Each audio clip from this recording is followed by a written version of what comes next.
types of motivation. One that is as important as intrinsic and extrinsic is family motivation. It's not as mentioned, but it's really important. It's when your family, your loved ones, the people that you love are there with you to help you and support you. So it is sometimes hard in life to find intrinsic motivation. So your family are there with you. Every time you're having a hard time to find this motivation, so just think about your family and it will get you motivated. I'm going to explain how does creative motivation affects you. Uh, Sorry about my voice. First of all, it's when you do something creative, it's obvious, and you enjoy and you have satisfaction. So you wanted to repeat it again and again, and you involve some passion. Some famous artists are like Kanye West or maybe David Bowie that they enjoyed this music and they want to reply it. So there you go. Fear is an emotion, but not just any emotion, it is our strongest emotion. And because of that, it is our motivator. But why is this happening though? Well, because when we are having fear, we're uncomfortable with ourselves or with our environment, and we look forward for a more comfortable zone. And it motivates us to look forward to another situation where we are more comfortable with ourselves. And that is why it is a motivator.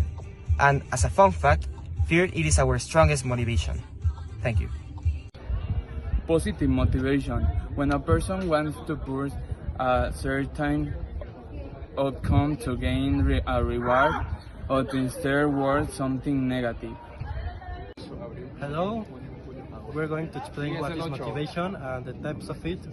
Our team is composed by Juan Pablo Continente, José Ramón Dávila, Francisco Maciel, Luis Gabriel Uribarren, and Pablo Núñez. First, motivation is a way in which conduct or behavior is affected in a positive way or negative way. For example, I'm going to talk about eccentric motivation.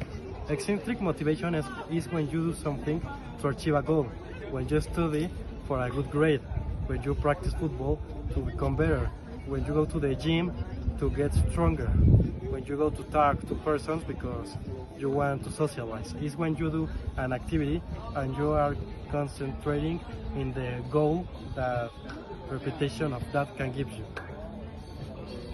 Now, Jose Ramon is going to talk about intrinsic motivation.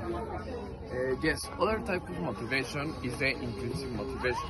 This motivation is when you do something without any specific purpose. For example, when you play football, you can have two mentalities, different mentalities. When you want to get a medal, that will be extrinsic motivation, and when you want to only get fun because you like the sport, that will be the intrinsic motivation. When you do something because you like it. And then we're going with